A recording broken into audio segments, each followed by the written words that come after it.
On this show, we cover some sensitive topics. Though the obituaries may be outlandish, the people are real. Names have been changed or omitted in order to respect both the deceased and the survived by. While death is no laughing matter, some petty last words can provide some pretty entertaining comic relief. Welcome to Obituary.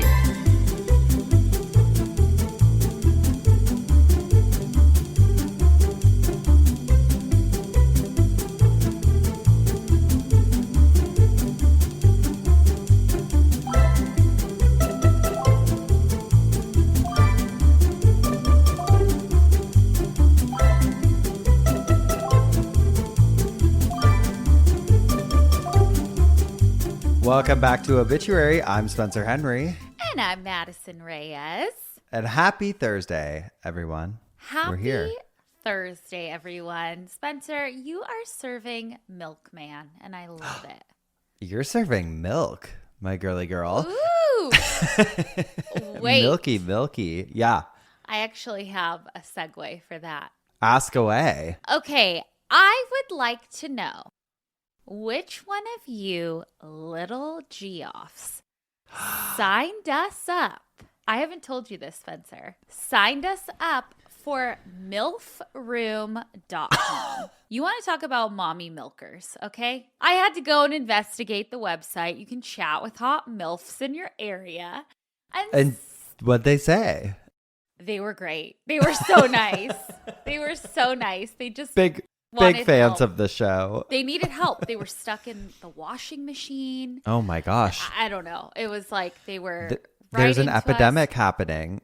Oh my God, I know. So yeah, you know what? You should go and help them in your milk outfit. You should milk them. We gotta help the milky moms. The milky MILFs out there. I was laughing. I was like, oh, I know somebody. I know somebody did it. They did that for emails. something else. Remember they did it for like a dating website before? Yes, first. And then when we talked about it, we got so many other wild ones. And so we're probably going to get even worse ones. I was going to say, bring it on at this point. I love it. As long as it's not illegal, sign us up. Sign us up. I know. God, we love getting emails. And if they're from MILFs. Well, I couldn't look at anything anyway, even if I wanted to. Why? Oh, because I live in Tennessee. That's true. No, there's workarounds, but something Madison and I... And you've discovered them. And I found them. Madison and I discovered when we were on tour, certain states you cannot look at pornography for research purposes or whatever. And you think I'm giving my ID? No. You're not. Nice try, big brother. Nice try. Try to steal my identity. Oh my God. Someone stole my identity the other day. What do you mean? Not my identity, but they committed identity theft or fraud on my credit card. What? You didn't tell me this. What happened? I didn't? No. Remember this happened to me not that long ago too? No. I don't remember. I got like a text from my bank and they were like, hey, did you just try and make this crazy charge at Five Guys? Oh, yes. Okay, I think I remember this. Or And is I this was like, the new one? This is the new one. And I was like, liar. I know. And I was like, no. And so then they were like, okay, check your account or whatever to make sure you don't have fraud. And so I checked and there was like all these other charges. They were going to the Texas Roadhouse, honey. They were going to Tandoori Pizza. I don't even know where or what that is. What? So they did it. They really did it. But I caught it really fast. But it's so annoying. Geoffs, if you've ever had to like get a new card, this is the second time in probably 6 months that I've had to do this. Mm-hmm. It's obnoxious because then everything that's like automatically charged to that card, you have to like figure out or like Yeah. I don't know. Like anything you have set up, like, oh yeah, Yeah. I'm not going to worry about this. I have it set up to auto pay and then it fucks you. Yeah, it's so and then your annoying. lights turn off and you're like, okay. Oh. But then some things are good though, because then there's some things like I didn't want to pay for that anymore. I've been trying to get out of Crunch Fitness. Are you kidding me? I was talking about that with the champ the other day because we were driving and we were talking about 24-hour fitness. It's because a scam, allegedly. Oh, yeah. Back in the day, like when I was broker than broke when I first moved to like Long Beach. Remember, I lived in that little studio. I had not a fucking dollar to my name, but I wanted to sign up for the gym. And so I signed up for 24-hour fitness and like at the lowest, like, please just let me do the lowest membership special possible. I was so broke that I'm like, I don't think I can keep up with this. I need to cancel this membership. And trying to cancel it was like, it's probably easier to adopt a child than it is to cancel your 24-hour fitness membership. Oh, absolutely. Absolutely. And then like there's places you have to go in to cancel it. I don't know, proof of life or something. It's fucking stupid. Oh, I've had to do that at other gyms before too. I was at Orange Theory for a while. I had to do that. I had to go in and be like, here I am. Like, I'm like, just fucking let me cancel it. Oh, shoot. You did? Yeah. I didn't know that. Okay. Mm-hmm. Going back to milk. Okay. We are on the onset. The storm is coming, baby. The big one. The snowstorm. I have been watching it like it's happening to me. You guys, Madison will call me every other hour and be like, girl, did you know that the road is going to have this and this and this? I'm like, or no. Did you know that you can use your car as a generator? Yeah, she's like calling me, telling me all these things. I'm like, I called him. I was like, do you have coolers? He's like, yeah. I'm like, okay, so if the power goes out, what you're going to want to do is put your food in the cooler and put it outside because it's going to be cold. I guess I know who to call. I mean, there's a lot of fear mongering out there, which is why I won't look at TikTok and that kind of stuff when they're talking about this, because this might be the one though. Well, no. I'm just trying to talk to regular people who live here and have grown up here and lived here forever and see what they have to say. Also, some of you guys, a lot of you have been in my DMs being like, okay, listen, don't worry about this, worry about this. And simple logical things like putting a piece of tarp over the lawn to pull it off so that the dogs can go to the bathroom, that kind of stuff. But we are supposed to get a decent amount of snow. I heard 24 inches. 24 is crazy. That's crazy. It goes back and forth. Like initially it was, 7 to 10, and then it was like 15 to 17 is what I've seen most consistently. And then now it's saying 24. I don't know. That's the thing, though. Nobody knows what's going to happen. And anyone who is listening who lives here, there's the Nashville severe weather guys. And that's kind of where everyone, when I moved here, was like, okay, these are the guys you listen to for weather things. And they really track everything, and they really just give you the information in a very practical manner, in a very digestible way, so that you're not like trying to decode it. But then you're also, it's not like, beware, everyone, trouble is on its way. It's just kind of like, hey, it might be this. People are acting like that at the grocery stores. I see videos of just nothing. Oh, that was my milk point. Yes, people are buying up all the milk. So I did my normal grocery shop on Tuesday and didn't notice anything strange or amiss. And then the next day when I was at the gym, everyone was talking about like, oh my God, the grocery stores are selling out. I realized, I'm like, oh, I should get a tarp to cover. The champ got me a pizza oven, like an outdoor pizza oven for Christmas. Best thing ever. And so I was like, okay, cool. Like I'm going to go get a tarp to cover that. And when I went to Home Depot, everyone's freaking out. Everyone's buying everything. And then I had passed the Walmart and it was like packed with people. And so this morning I was like, I think we're good on groceries, blah, blah, blah. And then we realized we're a little low on the dog food and we're a little low on, we didn't have certain things that like if and when the power goes out that we will need. So I was like, I'm just going to go to, there's a Whole Foods by our house. And so I was like, I'm just going to go to the Whole Foods tomorrow or this morning or whatever. So I went today and I fully anticipated it being a shit show. And the lines were wrapped around aisles and stuff. I had gone in like mentally prepared for it. I'm like, I've been through COVID. Okay, I know what's going on here. Oh, yeah. It was fine. It was fine. It was fine. I was in and out in 30-ish minutes, which maybe if I was going to pick something up quick, I would have been annoyed. But I'm like, just grabbing some stuff. No, you prepare yourself. I know weather events are absolutely serious and can be absolutely fucking tragic sometimes. But we talked about it, like right now is the kind of like, okay, what's it going to be? This is like, I don't want to say exciting. You know what I mean, though. You know, like, this is so not what I'm used to, and everybody's collectively in it. Like, I feel like there's probably, I don't know, with like the people around you. Like, Yeah, okay, there's like we're a in sense this of together. camaraderie at the Yeah. grocery store because you're all looking at each other like, are we nut jobs for buying stuff right now? Yeah. Or are we? And I was telling you earlier, I'm like, I only bought what I already buy. I just bought extra of it. Mm-hmm. But Just then 19 of everything. Yeah. No, I didn't. I really didn't even go crazy this time because I'm like, whatever is going to happen is going to happen. Yeah. But I will tell you this. I did buy cold brew because I make an espresso with my machine every day. Mm-hmm. If we don't have power, I'm going to need coffee. I'll tell you that much.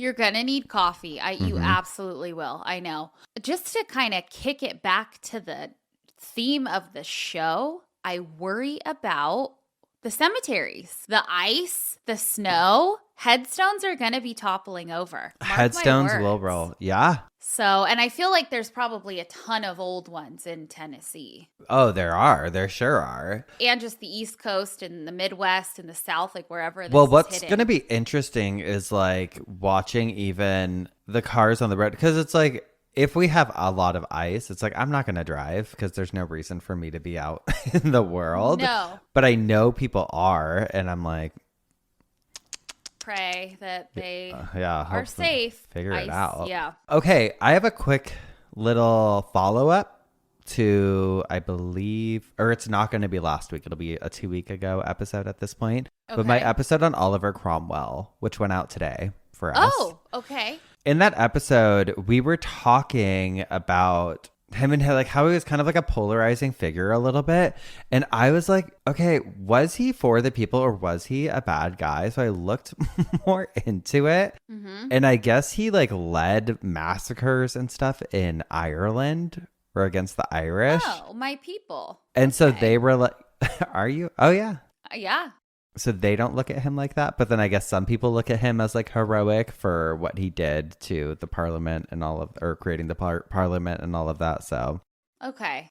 I don't know. I guess that's my follow up that I wanted to share. Okay. Well, good to know. Maybe we can have a G off, like break it down for us a little better in the comments. All right. Well, speaking of G offs, I have a listener email from one, and it says, "Hello, my name is Ashley. Yes, you can say my name and share. A G-off from Virginia and a newer mom who listens to Obituary on the highest volume." Oh, your poor ears. I'm sorry. Waiting for the day that my son asks, "Mommy, what's a retort?" Ugh, I love it's a it. special moment. Very special moment. My husband deployed this year, and listening between Obituary and Cult Leader, you guys have kept me sane. Weird but surprisingly, death talk helped. Thank you for all your hard work to help us little freaks be entertained. I wanted to tell you a little story about the time I got the shock of a lifetime when I didn't know my great-grandmother died until I saw her in her casket. That's sounds wild. Oh my God. And how did you just stumble upon your grandma in the casket? Back to 2006, and my best friend Kate's mom used to clean a funeral home. My friend's mom used to clean, and in the summer, she would let us tag along and we would help her clean. On this particular day, she was due to clean her other daughter's in-laws' funeral home, and we went along. Every time that we had gone prior, they would make sure that there was never a body in the viewing room, but this day was different. Kate brought her cool-ass neon soccer ball, and we were just kicking it back and forth when all of a sudden she kicked it a little further than she had, and it ventured into the viewing room. And I looked to my left, and bam, a body. I about crapped myself. And then suddenly, I recognized this lady. It was my great grandmother. What the fuck? I found out she died by seeing her in her casket. I wasn't even creeped out. I just called my mom and said, "Guess what old hag died?" To preface, this is my biological father's grandmother, and he left when I was 4, so politely, fuck him. Oh, So that is the time I saw my great grandmother after 10 years. Please shout out my friend Brittany, who introduced me to your podcast because she is awesome. Thank you, Brittany. Love always your G-off cult babe, Ashley. Also, here's some pictures for your entertainment. And it's pictures of her dogs. Her husky is Lucifer. Her German Shepherd husky mix is Roxy. And their wiener dog is Addie. And I sent you the pictures already, Spence. They're so cute. Okay, let me. Oh my God! Aren't what they little so cute? little angels or devils, doesn't matter. We love them all. And thank you so much for sharing that story. And obviously, thank you to your husband for his service. Thank you. I can't imagine looking into a casket and seeing someone that I know. You know what I will say? Good on that funeral home, because the fact that it's the great grandmother that she probably hasn't seen in a while, and she's laying there in her casket and she can recognize her. Yep. Okay. Incredible work, Good actually. work. Yeah, Really give us the work. number of that doctor. I know. Oh gosh. Well, time to move on because I've got some assholes that I really need your advice on, Madison. Oh, okay. I'd be happy to help. So this first one says, am I the asshole for telling a kid that she is being self-centered / cruel because her mom won't be able to make it to her wedding? Oh, let's hear the whole thing. Okay. My daughter, 28's wedding is tomorrow. The problem is that my wife's dad is in the hospital. He has been frail since he was moved into a home, and it took a turn for the worse, and now he's in the hospital. They don't think he'll make it. My wife's sister said it looks bad, and she also isn't coming up for the wedding anymore. The original plan was for him to fly up for the wedding today with the help of my wife's sister, but since he was hospitalized yesterday, he's just getting worse. My wife has been distraught, and she made the decision to go fly down. She's leaving tonight, but it's a tough decision because she will miss the wedding. I told her I would FaceTime her in for this ceremony and anything else, but to go be with her dad before he dies. I also know she would be miserable if she was at the wedding to begin with. I doubt she would be able to put on a happy face and pretend that everything's okay. We called our daughter to explain, and she did not take it well. She called her mom a lot of names, and my wife has been crying since. She started to spam both of our phones. I got into another argument with her, and I told her that she's being self-centered and cruel about her mom not being able to make it, that her father's dying and that all you care about is your big day. I didn't raise her to not have any empathy. She told me that wasn't fair, and I told her it was, and I told her to apologize for her mother. She told me I shouldn't come to the wedding if my mom isn't there. My wife is very distraught, and I'm supposed to drive her to the airport in a few hours. Are we in the wrong? My daughter 100% thinks we're in the wrong. My wife is distraught. God, that is like the worst case scenario. I see both sides, but it's a death. Like, you have to be there. But I get it's the person's mom. Like, she's getting married. She wants her mom there. I don't know. That's why I was like, I need help with this one because morally, you go. I don't know what the right thing to do is. Bring him. Put him on the plane and fucking bring him. You have to. Dead or alive, prop him up at that wedding. Come on. Wedding and a funeral. We could do it same day. Same day. It'd be Cut great. the cost down. A 2-for-1. Oh my God. Put him in the tuxedo. Cremate him. Cremate him. Instead of rice. Throw it on everybody. Throw grandpa on everyone. Oh my God, that's perfect. A little piece. Go out with the bang. He'll already be dressed for the casket. Oh, yeah. In his tuxedo. Uh-huh. I mean, what the fuck do you do? That's like a nightmare. It's such a big moment that it's either... I don't know. I don't know what I would do genuinely. You know what? Let's leave this one to the G-offs. For the first time in obituary history, we're leaving it to you guys. I want to know what you guys would do. Please comment on YouTube or Instagram, whether you're watching or listening. Please. Or on Spotify. Like, comment wherever you're listening and just let us know. Do you go to your daughter's wedding or do you go to your father's deathbed? What do you do? Fuck. What do you do? That sucks. That sucks. And I wish, I'm just being real. I wish that I could be like, no, you go to the deathbed, of course. However, But it's a wedding. It's a wedding. Two really big moments. Yeah, I don't know what I would. And it's not like just attending a friend's wedding or even a family. It's your daughter. It's your daughter. You're the mother of the bride. Oh my God, the mother of the bride, and you're not even going to be there. But her father. But also, worst daughter in the world because you didn't go to the bedside. Well, okay, I will say that. I get being a bride and being like, what the fuck? This is my big day. And mom, like, you're not going to. They also don't know that he's going to.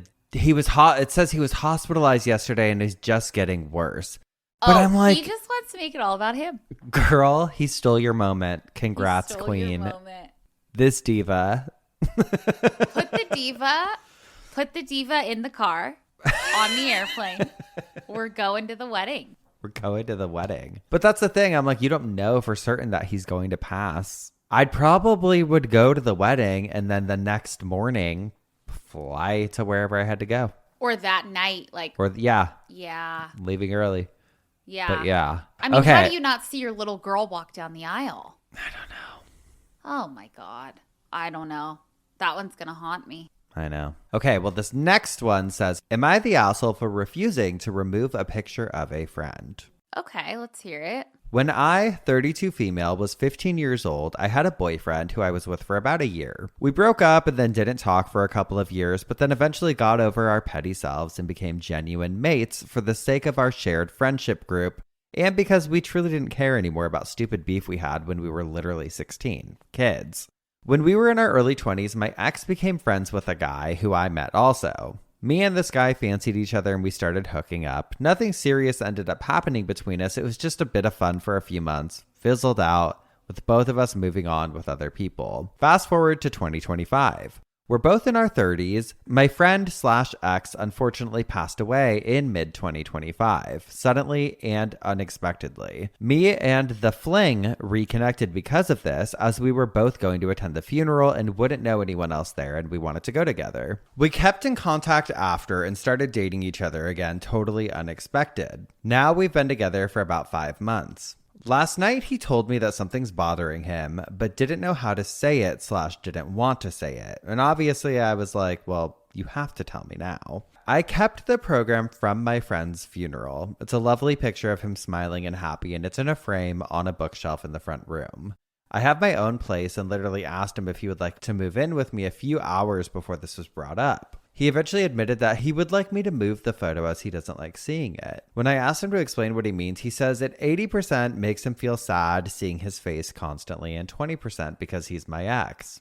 I asked where should I move it to, and he suggested putting it in a book or a drawer so it's not visible. This has massively upset me because I was very good friends with him and loved him like a brother. His passing was devastating, and even though it also makes me sad when I see his photo, it makes me more happy to remember that I knew that awesome dude and had so many years of friendship with him, so I want it to be visible. His perspective is that I care more about a photo than his feelings, and my perspective is that he's actively trying to get me to do something he knows will really upset me that I don't want to do. Am I the asshole? We've come across this time and time again, and it's always going to be the same answer from us. It is absolutely crazy to want to, like, that is so insecure on that guy's part, to want to hide the guy's face. Insecure, and I would break up with somebody for that probably. Yeah, absolutely. I don't know. It's a red flag, if anything. The older I get, the more though, I'm just kind of like,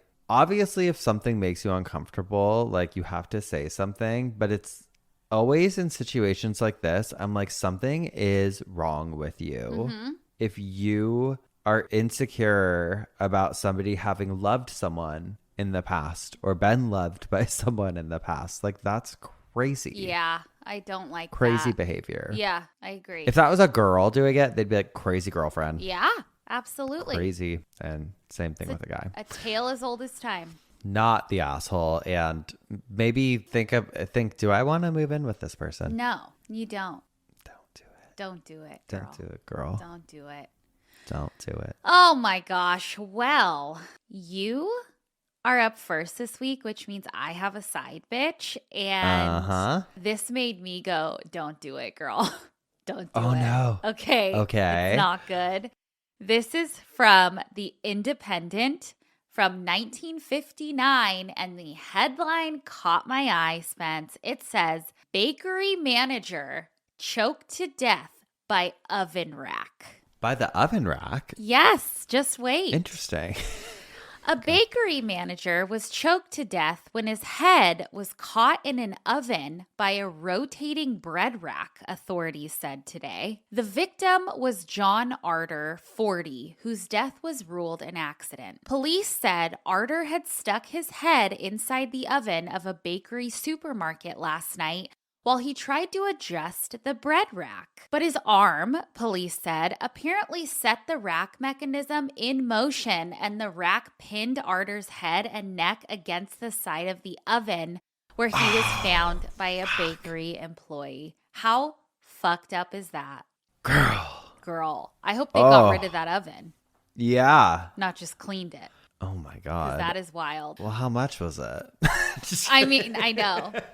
Or like they say loaf of bread. They don't say head of bread. A head of lettuce. Gimme head and gimme bread that's what I fucking say. Head and bread are, girl, you know what? Two things I always want. I'll tell you that. Could cure my depression. Okay. But hold on. Next to that death notice.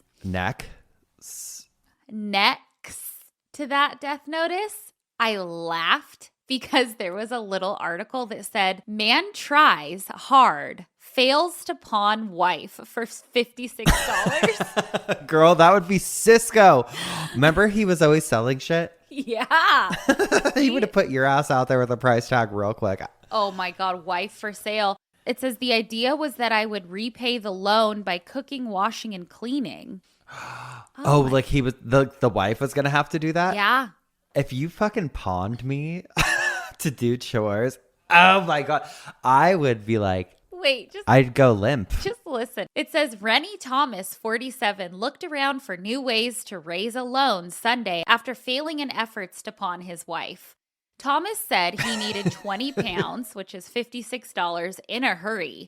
He took his 41-year-old wife, the mother of their 4 children, on a tour of a dozen pawn shops where he offered her as security against a loan.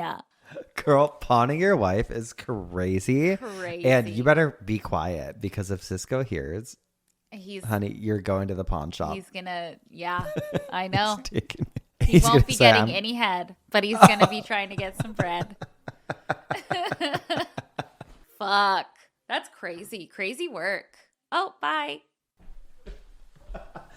What if I just laughed right now and didn't come back? I was laughing. Okay, you guys, we had like a audio mishap happen. And something broke earlier. So I was checking it. That's going to be my next move though. Okay. All right. Well, I could have waited, but we're actually going to take a quick break right now. And then when we come back, I'll tell you what had me spinning in my coffin this week. Oh, I can't wait to hear. We'll be... Good, you're gonna. Okay, we'll be right back. And we're back. Spencer, what had you spinning in your coffin, honey? Well, thank you for asking. Oh, you're welcome. That's my job. Thanks for asking. I was at lunch with the champ and one of our friends the other day. After a workout, we walked over to this little place. We're having food and they were talking about plants. When we moved here, this friend, she showed us a plant shop and like where she buys all her plants. I'm not into plants, so I'm like, okay. Well, like, you two. I know where all the plants are too.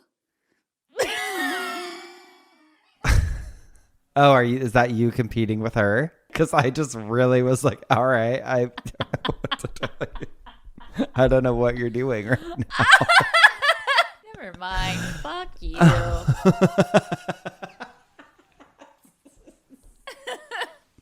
Anyway, they were talking about plants and I was bragging because I had gotten, when we went, this was back in early October, I had gotten a Venus flytrap. Oh yeah, how is she?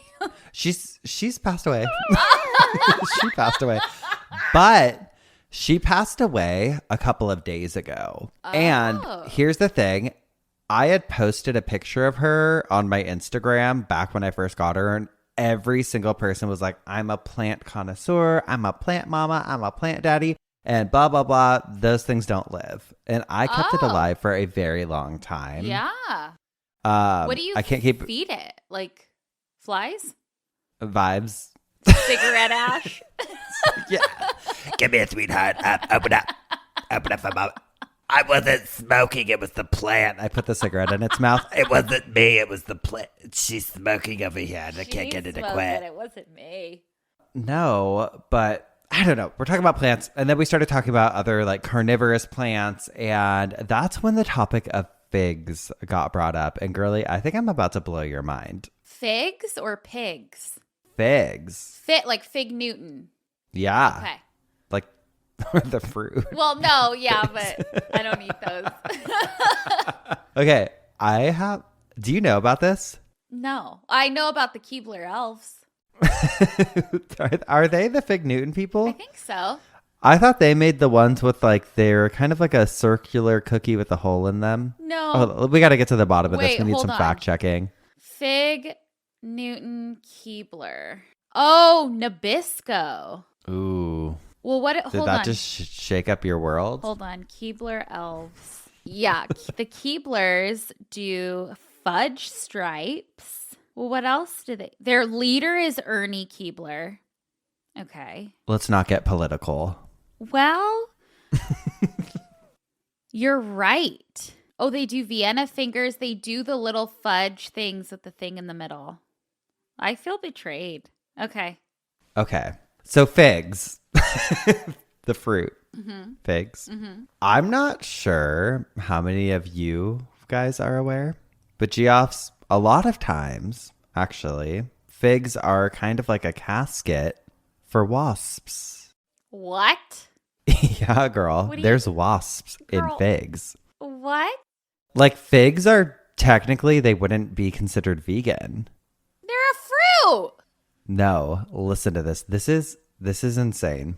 And I feel like this is a good factoid to like bring up at a party, especially if there's figs. If there's figs on that charcuterie, sweetheart, you bring this fact out. You're and like, your listen. friend's vegan? Oh, You better bonk her over the head. oh, that's not. Wow. Oh, Ooh, okay. that's not. So this house likes death. Yikes. Well, let me fucking tell you what goes on. First of all, figs are actually inverted flowers called synconium. Okay. What if I just spontaneously combusted right now? I would love And it. you just turn and it's just headphones and a shoe. What if I did and there's only a wig?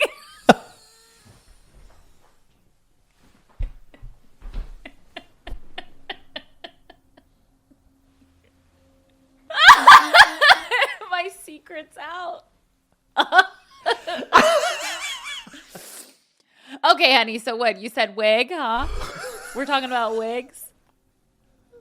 Oh, No, girly. We're talking about figs. wigs. Anyway, so figs are inverted flowers called syconium, and inside they are lined with hundreds of tiny little buds. And as a result of this inverted design, they bloom internally as well. So it requires a different type of pollination than a normal flower would. So there's a very tiny hole on the outside of the fig, and it's called an ostiole. And that is where the female wasp will make her way inside. But it's kind of like the craziest entrance of all time, because in order to fit through the little ostiole, the little hole, And a wasp is big. well, her antennae snap off, as do her wings. Her wings get ripped off while she's trying to fit Ouch. too.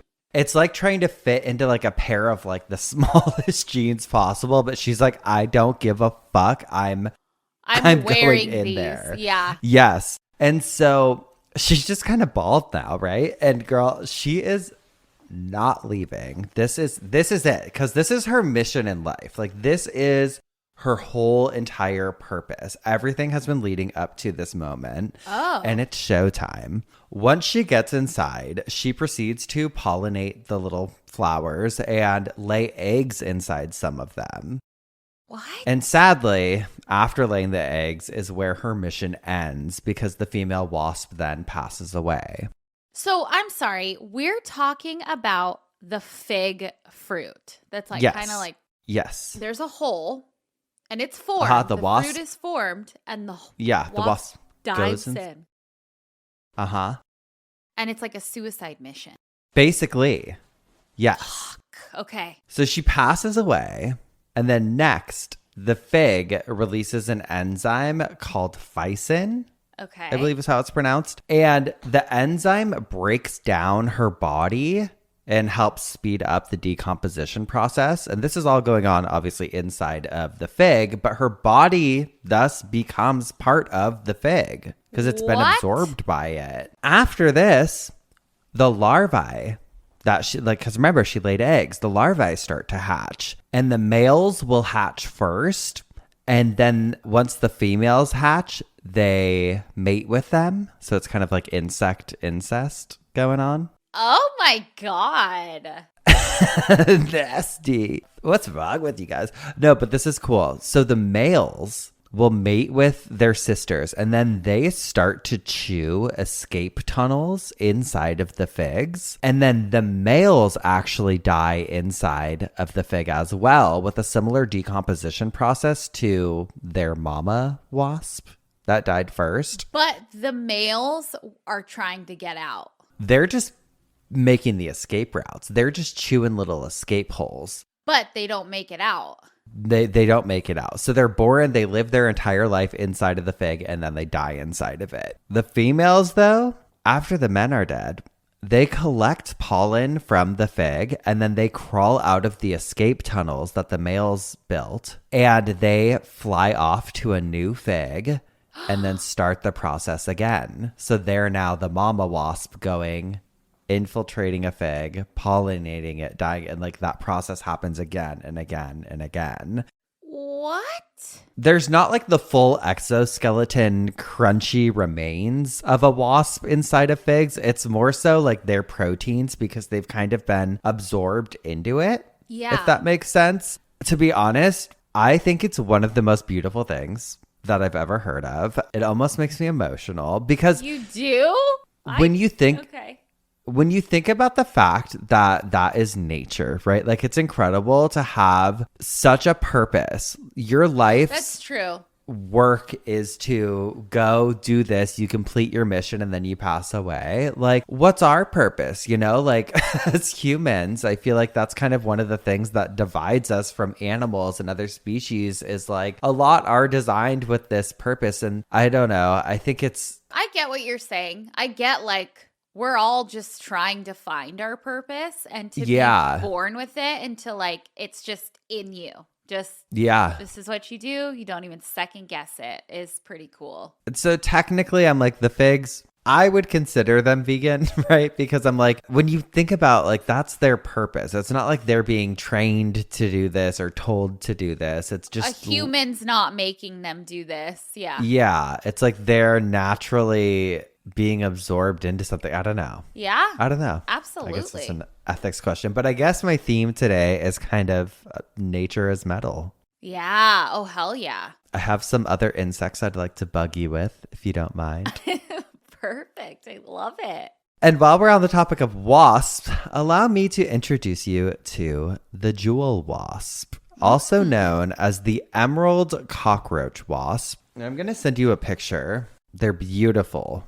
Oh, wow. Beautiful colors. It looks like there's like red and turquoise. Wow. Yeah, they're quite literally jewel toned. Oh, yeah. But these jewel wasps are also known as the emerald cockroach wasp. And Madison, in an older episode, you talked, I believe, about cordyceps, the fungus Yes. that infects ants and takes over their brains, forcing them to essentially commit suicide Uh-huh. as well. This is kind of reminiscent of that. Okay. Or actually Very reminiscent. So jewel wasps are beautiful to look at, as you can see. And while they are much smaller than a cockroach, they're a huge threat to a cockroach if they're in the vicinity. Oh, hell yeah. I hate cockroaches. Fuck a cockroach. This is so wild. So the jewel wasp, she's flying around and she'll spot a cockroach. She goes down, grabs them with her fucking mouth. Okay. She is holding a firm grasp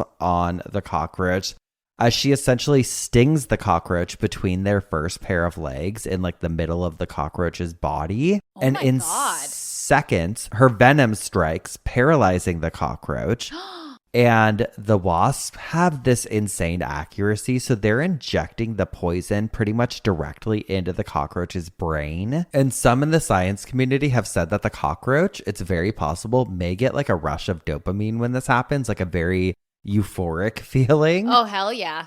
They don't know for sure, but like it might feel kind of good getting wasped. Yeah. And then the cockroach, upon the poison being injected into them, they'll start cleaning themselves like pretty vigorously, which like normally I guess otherwise they wouldn't. Like they groom themselves. And then they start to just sort of lose all sense and become like these little zombies. Oh, wow. And then the wasp is in control. So the wasp will lead them to a dark burrow, and then the wasp lays an egg on the cockroach and then will kind of seal the little burrow shut with some pebbles. Like they're going to fucking work. And then eventually the larva finds its way, that little egg, inside of the cockroach and starts feeding off of its organs. And it saves all of the vital organs for last. So it's still very much alive, the cockroach, during all of this. Fuck. Then after it's done harvesting, it kills it. And then this is the craziest part. The wasp like explodes from the cockroach's body, bursting it open as it exits. Whoa. Supposedly that's where they got the inspiration for the Alien movies. In one of them, there's a guy eating and then there's an alien that bursts through his chest, you know? And that's apparently inspired by this. Bugs are so cool. I just think it's so crazy. Like all of the little things that are happening around us at all times. Like no matter what your belief system is, right? Or anything like that, it's like there is all around us and underneath us, like there is so much going on that we don't even know about. And there's all of these creatures living in their own little ecosystems. And it's so cool. It is so cool. And isn't it crazy to think that we're like spinning? That too, girl. Well, you know,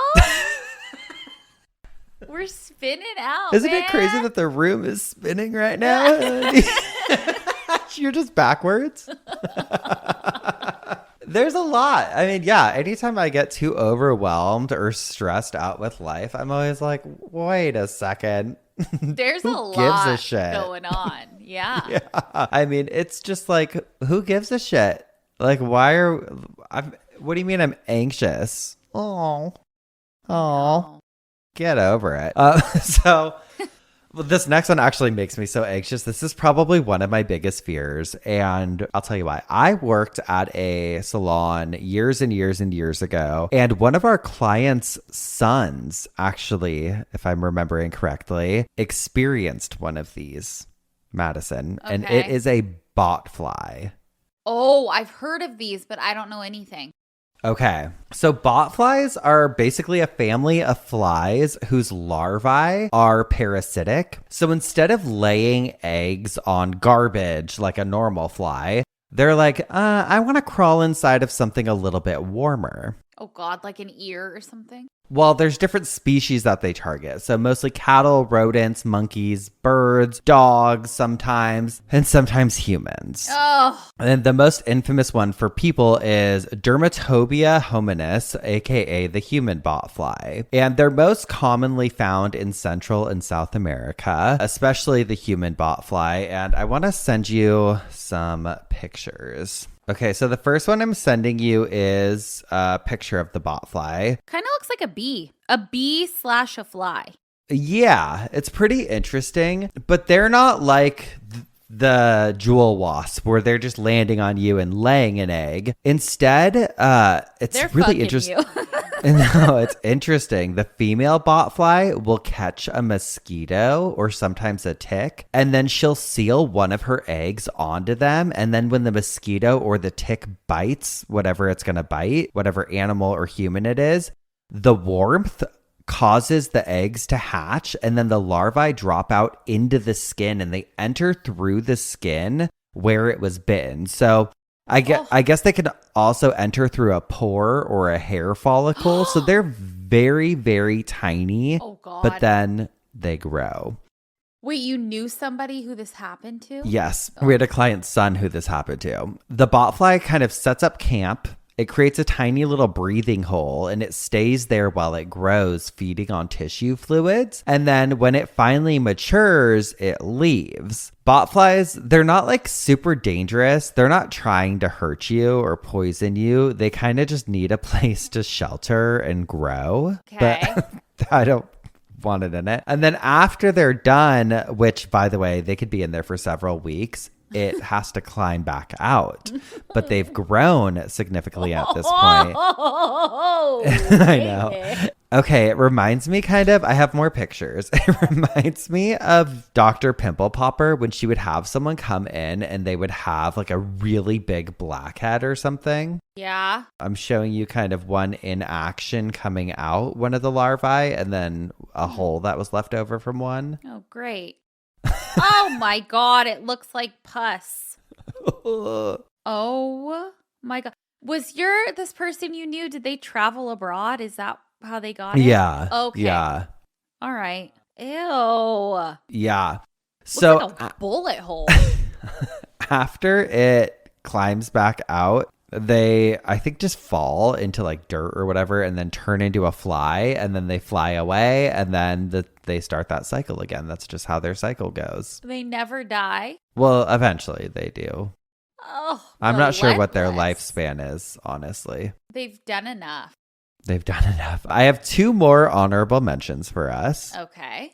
And one is the praying mantis, because I feel like Oh, we yeah. all kind of know this one, Uh-huh. but I have to talk about her. She's such an icon. Okay, tell me. I'll jump to the chase because I think this is one everybody knows. In some species of praying mantis, the female will eat the male during or after the mating ritual. But this doesn't happen every time. However, it happens enough that it's kind of become synonymous with them, I feel. When this happens, she usually decapitates the male.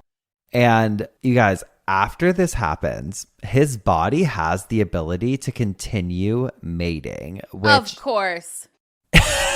is Typical male.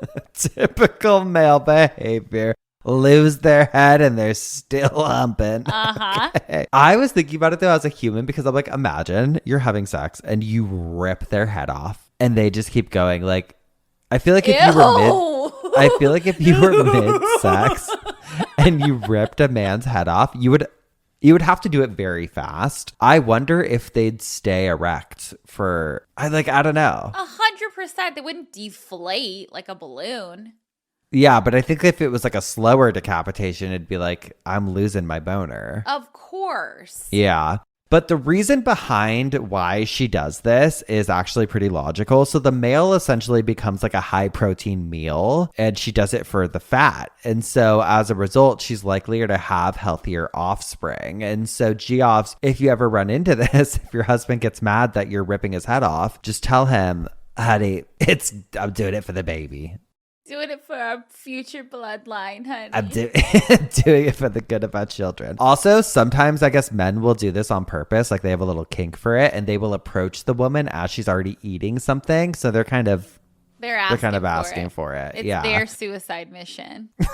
And then last but not least, I have the assassin bug, which I thought was kind of cool. Ew, that's what they used to call me.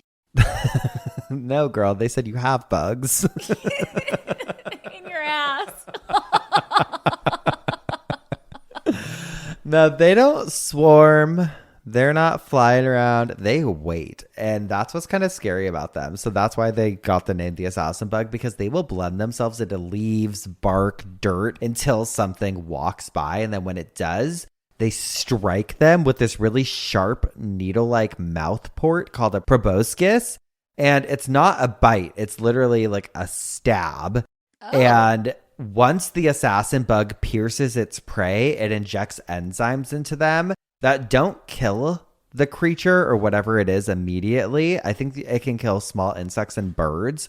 It will literally liquefy its insides, organs, tissue, everything that makes the insect an insect. And then it drinks the remains through its little straw-like apparatus on its mouth. And it's called extraoral digestion, which is basically like, I'm liquefying this before consuming it. Like you would blend a meal if you needed to, I guess. Whoa, scary. God, why is nature so scary? It's crazy. I just find it so fascinating. So that was all I brought to the table this week, but I was just like bugging out over it. That it was crazy. more than enough.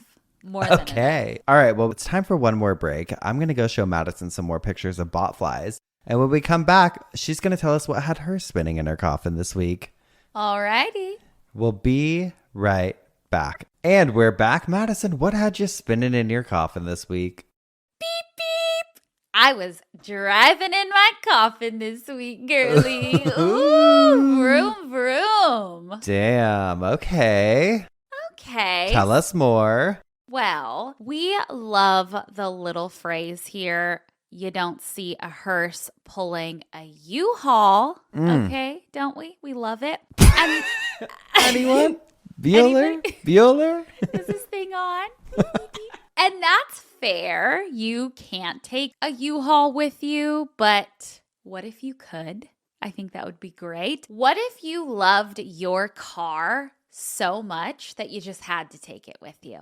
Oh, why not? Why not? So this week, I'm getting right into it. We are going to be talking about everyone who couldn't bear to not be buried with their beloved car. Love. And first of all, I had talked about a woman in a very early episode that I just need to revisit for a second because she was absolutely incredible. Spencer, you will remember her. I did a whole coffin spinner on burial keepsakes in that episode and snuck her in there at the end because I didn't realize that this is actually a big thing. People do get buried with their cars a lot. I thought she was a one-off at the time, but now I know better. So now I can dedicate a whole coffin spinner to this subject. So I want to quickly talk about Sandra West. In 1977, I believe she passed away in Beverly Hills, but she was buried in San Antonio, Texas. And she was a Texas oil heiress and socialite. She was well known for the drama and just for being fucking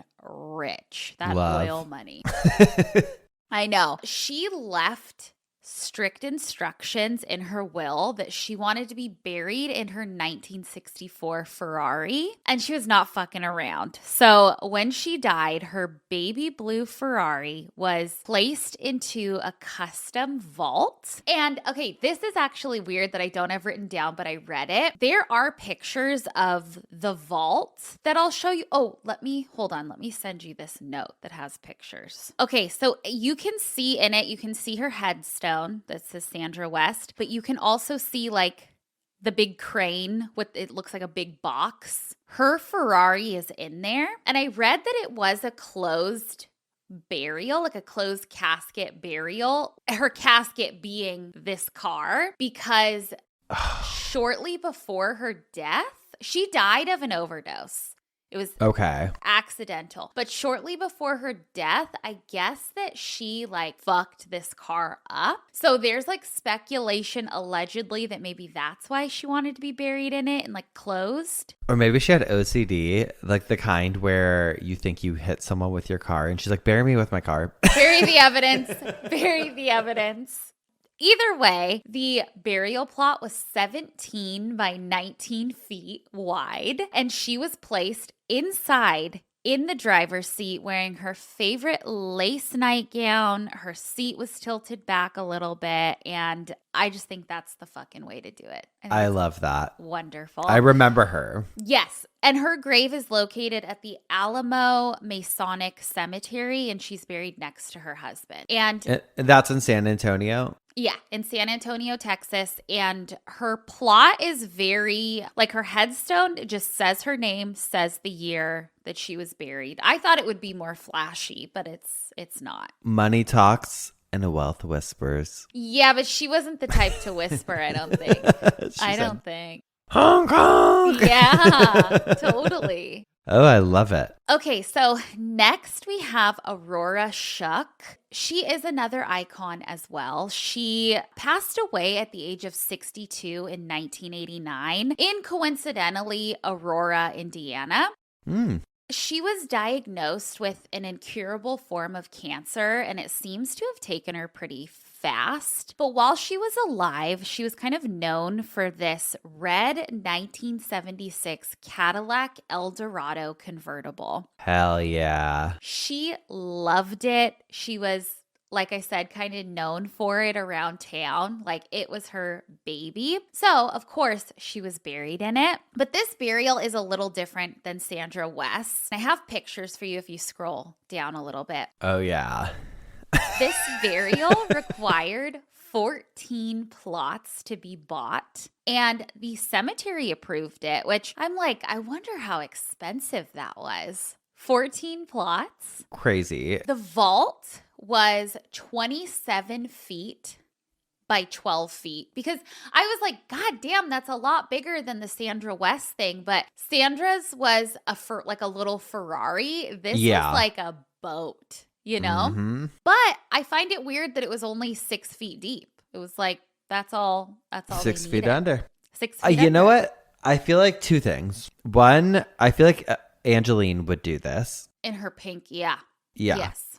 I also just am like, imagine you had your eyes set on like someone's car you thought you were going to inherit. And you're like getting so close with them at the end. And then they're like, surprise, it's coming with me. Well, you know what's funny is I think that's to go back to Sandra again. She had her brother-in-law take care of the burial. Like she left him the instructions. And there is like speculation that maybe he had his eye on that Ferrari. And she was like, no, girl, it's coming with me. Scandalous. I know. But good point. Totally. All divas, though. All divas. All divas, all respect to them. Yep. You know? Okay, but what's different about this burial is that Aurora was like, I don't need to be sitting in the passenger seat. I don't need anything like that. I'm going to be still in a traditional casket. And they just lowered the top so that it was a convertible when she was buried and just lowered her casket onto the back of the car. That feels like the craziest way to do it. Like if I'm getting buried in my car, I want to be driving it. I want to be like adjusting the rear view mirror. Or like putting lipstick on. Oh, that's not cute. me, but you. Like you're putting lipstick on. Yeah. Well, actually, we'll get buried in a car together, and you'll be putting lipstick on, and I'll just Love be it. smoking out of the window or something. Oh, I love it. I love it. Oh, also with Aurora, I read that when her husband finally passed years later, he was cremated, but his ashes, some of his ashes were put into the grave with the car and with Aurora. Oh. I know. Very cute. God, I want us to die together. Well, I'm sure that'll happen, honestly. Probably. Okay, you're going to love this next guy. His name is Lonnie Holloway. And Lonnie died in September of 2009. He lived in Saluda County, South Carolina. He was 90 years old when he passed, but he loved his green 1973 Pontiac Catalina. I guess it was like his retirement gift to himself some years back. So he loved it. And a few years before his passing, he started to plan his funeral. And he let his sister know of his wishes. And his sister actually said in an article from wistv.com, she said, quote, "He told me about it. And I said, Holloway, don't make me ashamed. He said, Make you ashamed of what? And I said, being buried in a car. He said, if that's going to make you ashamed, you're going to be ashamed. Damn. And then it goes on and says, quote, Holloway didn't just request to be buried sitting in the driver's seat of his favorite car. He also wanted something else. He said his guns might get in the wrong hands and kill someone. So he wanted his guns to go into the grave with him. Oh. So that's what his family did. They buried Lonnie sitting in the driver's seat of his car with his guns placed in the car beside him. Although some news reports say that his family actually placed the guns into the trunk as well. So I don't know. But there are also reports that he had a $100 bill in his pocket. Girl, they need to stop reporting on all this. Someone's going to go in there and just fucking... I know. Gonna knock, knock. I'm Knock, stealing your knock. car. I'm taking your guns, and I'll use the $100. I know. To I pay know. for the gas. And he's like right next to the road where his burial is. But there was an article that I have linked that I'm just paraphrasing, but I guess his barber would always talk to him about his funeral plans. And I guess Lonnie was like actually pretty upset that he wasn't going to be able to see the funeral. Like, Oh, I get that. It's like, yeah, it's planning something that, like a party that you don't get to go to. yeah, but you're the main attraction. But I love him. There's pictures. If you can see him sitting in his car. But researching this coffin spinner, I was sitting there reading all these stories. I'm like, damn, like this feels like the most American thing. I don't know if they do this other places. I'm getting buried with my car. And my guns, like Same. feels so wild. But it's not just an American thing. The love of a car spans across the globe. We have Chiquetti Buffton Pizzo, and I hope I am not butchering his name. I have tried to translate it a bunch. That translation is how it comes up mostly. But he was a South African man, and he was sort of a well-known political leader. He was a former leader of the United Democratic Movement in South Africa. But more than anything, he was a Mercedes-Benz lover. He loved a Mercedes. At his prime, like in his wealthiest point in life, I guess he had a ton of Mercedes. I guess he had like a whole fleet of them, and he loved them. But times got really tough for him financially, and he had to sell all of them. He ended up passing away in 2020, but a few years before his death, he got to a point financially where he was able to buy a used 1990s Mercedes. He fucking cherished this thing. It was white.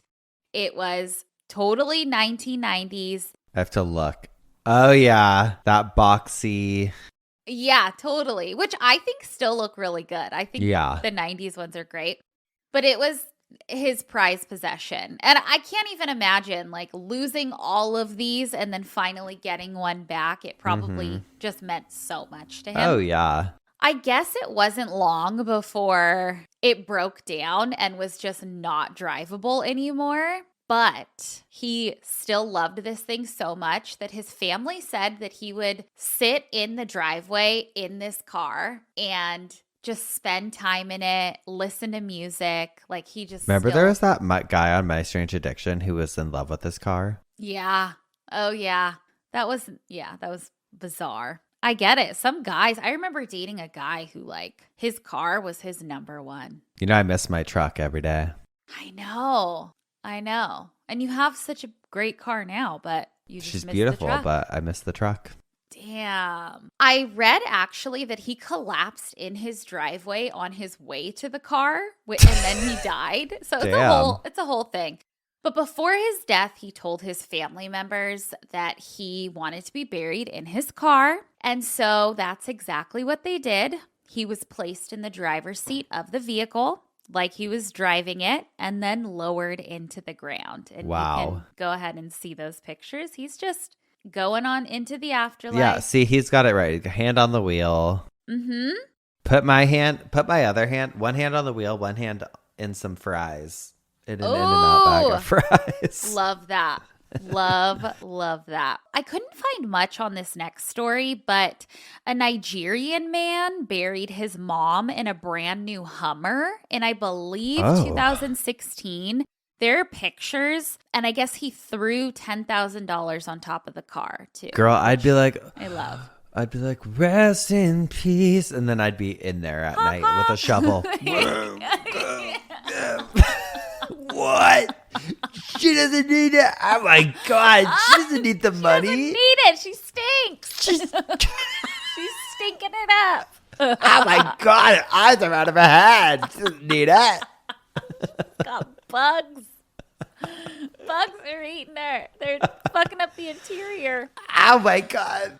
Oh my God. Okay, I have one last one, and I just love this, and I think that you will too. So we have George Swanson. George was a 71-year-old beer distributor in Pennsylvania. I read that he was also a World War II Army sergeant, and he died in 1994 at the age of 71. And he was a pretty devoted car guy.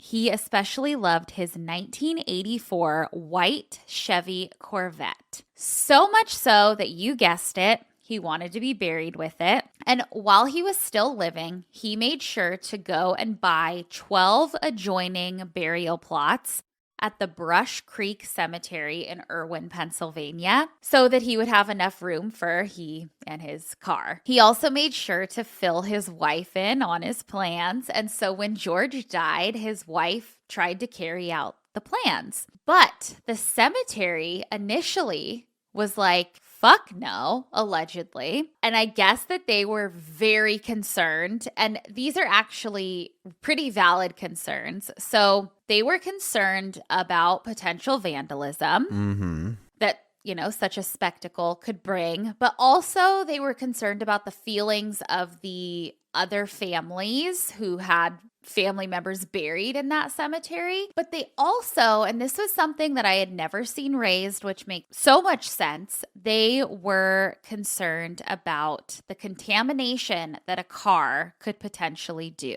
which we know just how much contamination just an embalmed body can cause the soil and the surrounding areas. I'm sure a car would absolutely cause major damage. Yeah. But George's wife was like determined to get him and that car in the ground. So there were weeks of negotiations, and the cemetery finally said, okay, but we have conditions. And the conditions were that the Corvette needed to be drained of any and all fluids, which so smart. Totally love that. And that the burial must be private, which hate that. Wish it was a spectacle. Yeah. But George was cremated, and I hadn't seen anybody being buried with their car being cremated. He was the first one that I saw. So he wanted his ashes in the car. Okay. Okay, but you're going to love this. So on the day of his burial, his wife drove her own white 1993 Corvette, which love a couple from the 90s with matching Corvettes. Love. Just driving.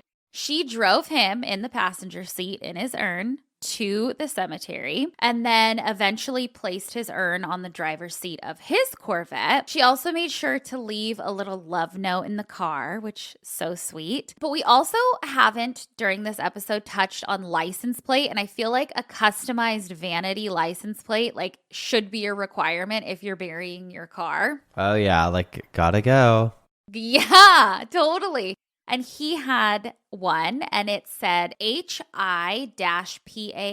like, hi, pal. Oh. Because I guess when he couldn't remember people's names, like, that was his go-to, was like, hi, pal. Hi, pal. Yeah. Yeah. Aw. He also had a cassette tape in the car with him, and it was Engelbert Humperdinck's Release Me. And the grave was 7 by 7 by 16 feet. Also, he had a first wife, and she had passed on. And so the burial plot is his first wife, and then he in his car, and then there's There's room for his second wife Oh, when she passes. Oh, but I included a picture of his headstone. It has a little image of a Corvette.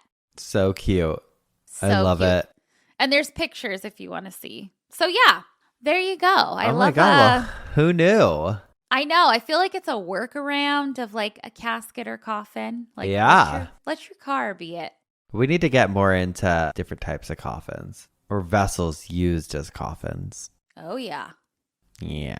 Yeah. Oh, beautiful. Love it. Thank you for that little driving lesson. What a ride. What a ride, baby. Well, now it's time for some obituaries. And I have one that was sent in to us by a Geoff who said, "Hello, Spencer, Madison, dogs, spouses." Love it. Straight to the point. Boom, We boom. love that. Yesterday, I came across this obituary for a local, to me, celebrity chef. Though I never had the pleasure of meeting her, I feel by reading her obituary, she would have been an absolute blast to be around. Keep being your awesome selves. Yes, you can use my name on the pod. Thank you, Seth. And so I have the obituary here. I agree. It's such a great one. This is for Stephanie Heivig Godke. And it says, Stephanie Heivig Godke, dead, no longer amongst the living. Wow. Which I love. We're Yes. off to a good start. She went to be with Jesus and her departed loved ones just days ago. How she died is not nearly as important as how she lived, says in all caps. Let's just say she battled with gravity her entire life and it finally won. But Oh no. she had been ready to go see Jesus for years. Stephanie is deeply mourned by her family and extended family that are just coming to grips with the cost of her funeral plans and this long obituary. She loved her lifelong friend and husband, James Godke, with depth that surpasses understanding, as he could be very difficult. They did the best they could raising Christian, intelligent, strong children, Jeffrey and Sarah, and much to her relief, her children graduated from universities, found employment, and married their great loves. She adored her children's spouses and her precious grandchildren. Stephanie collected people with character as friends and family, and what a cast of characters they are. To list them here would take all day, but you know who you are. She graduated from William Woods University with a degree in art history and design, and later earned an income as a chef and culinary instructor. Let that be a lesson for you crazy kids who would be art majors. She earned 2 prestigious silver bowls for involvement in student government in college, which she continued to use for chips and salsa her whole life. She cooked on the NBC affiliate KWQC for 24 years. Working as the spirited chef at Mississippi River Distilling Company was such fun, allowing her to create recipes for over 15 years. Stephanie was a devoted Christian member of Heritage Church in Rock Island, a Republican with libertarian leanings, a member of the Union League Club of Chicago, and a PEO. Stephanie adored her brother and sister-in-laws, nieces, nephews, great-nieces, and nephews, and would arrange elaborate schemes to get them together socially for adult Easter egg hunts and other meetups with shenanigans. Her family will now have to muddle through without her courageous leadership and social skills. She would suggest a drawing of names for the position she once held. Oh, rest in peace. I know. Okay, well, I have, Spencer, a woman that I just found so interesting, and I love her name. This is from the Lexington Herald Leader from 1993, and it says, "Richest girl in the world, Doris Duke, dies at 80." Doris Duke. That's a What a rich name. name. That is What? a money. Money, She's honey. either money or a scammer. Okay, well, just wait. It says Beverly Hills, California. Doris Duke, the tobacco heiress whose father's fortune made her the richest girl in the world and propelled her into an international circle of celebrities, died yesterday. She was 80. Miss Duke, whose family gave Duke University its name, died in her Beverly Hills home, one of 5 she owned around the country, said Howard J. Rubenstein, a family spokesman. She lived mainly in New Jersey. Miss Duke died of a buildup of fluid in the lungs, resulting in cardiac arrest, said Howard J. Rubenstein. Her wealth was estimated this year at $750 million, 110th on Forbes magazine's list of the nation's richest. Although Miss Duke shunned the media and struggled to protect her privacy, Her life was fodder for the gossip columns from the day in 1925 when her father died and left her most of his $300 million estate. 6 decades later, the media attention continued. This is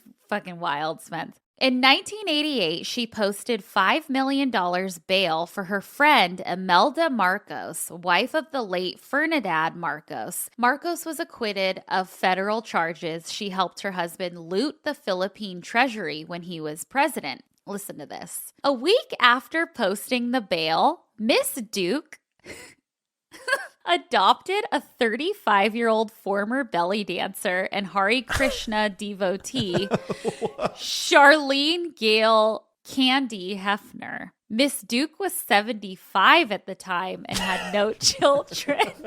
Hold on. By February of 1991, Hefner was persona non grata on Duke property, and Miss Duke was quoted as saying the adoption was, quote, the greatest mistake I ever made in my life.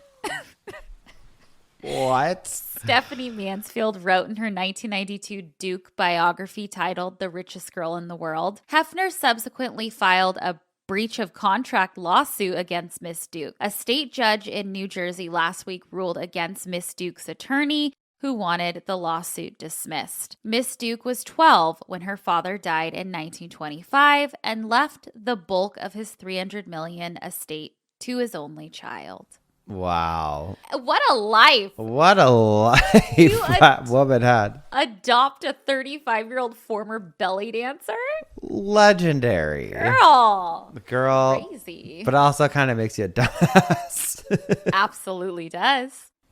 And speaking of, we have spun in our coffins. We have bitched our obituaries. It means it's time for some dumb ass criminals.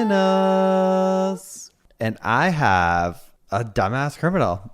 I really do. This is from the New York Post. And it says, quote, a convicted thief who detailed his past bank heist and conviction in a self-published autobiography was accused of robbing yet another bank in Colorado earlier this month. Charles Christopher Martinez, 48, was nabbed on January 8th, 3 days after he held up a teller at the U.S. Bank in Denver, according to authorities. He also allegedly demanded money from the teller before fleeing the bank, though it's unclear how much cash he was able to grab, if any. The Denver Police Department and FBI Denver office posted a crime alert with pictures of the suspect. A middle-aged male wearing a bright orange jacket, a floppy black beanie, and gray Grace. Hold on, let me zoom in here. Hold on, gray sweatpants. What's going on here? Neat. What's floppy? They later ID'd the suspect as the self-professed true crime author and officially announced his arrest in an update on January 12th. What? He had penned an autobiography called The Life of an Outlaw in 2018, which provided an inside look at his previous bank heist and his membership in the Sureños, a prison gang he claimed was run by the Mexican mafia. In the book, he wrote that he used his connections to survive imprisonment in some of the most ruthless and bloody prisons the American justice system has to offer in the dog-eat-dog world of the Federal Bureau of Prisons. Wow. But then, girl, he went out and he fucking... Did it again. You can take him out of the crime scene, but you can't take the crime scene out of him, honey. Sure. I'm like, he just wanted a fucking second book is what he wanted. Damn, good for him. What do we have to do? He wanted a part 2. Yeah, what do we have to do? Go rob a bank? Probably. Go rob a grave? Yeah. God. All right, who you got? Okay, this is from the Toledo Blade, and this is true. Okay, so Spencer, this says a North Toledo man pleaded not guilty today in Toledo Municipal Court to chasing a family member with a hatchet. Noel E. Dawson Jr., 63, he's charged with domestic violence, assault, both first-degree misdemeanors, criminal damaging, a second-degree misdemeanor, and failure to disclose personal information, a fourth-degree misdemeanor. I'm going to cut to the chase here, too. He chased a family member with a hatchet, and he swung it at the man, but he accidentally struck his truck, okay? His truck or the man's truck? It just says his truck, leaving a large dent in the hood. Okay. What I need you to do is look at that thing that I sent you, and I need you to see this man's mugshot. This is a true mugshot. This is not fake. This is not AI. You guys all have to either look at our Instagram or YouTube because this is wild. That's not real. It is real. It is absolutely real. That is an app. No, it's not. It has to be. No. Madison. I that is not searched real. and searched. Yes, it is real. This is real. That's a bummer. Honey, that's you. That was you with your mullet. Girl, oh my God, it is real. I know. Is that not the craziest? Oh my God. Yeah, I looked like that for a while. Well, I've got some reflecting to do. That's what I've got to do. So that's where we're going to leave things for the week. But Wait, don't worry. I feel What? like that just shocked you. You're more shocked than anything. Yeah, I'm shocked that it's real. Because it looks like when you used to go on a MacBook and like distort your face. I know. I'm telling you. I researched this. Damn, girl. Well, we'll see you next week for Okay, some girl. more coffin spinners. And obituaries. And dumb Ass. Grim. criminals. Goodbye. Goodbye.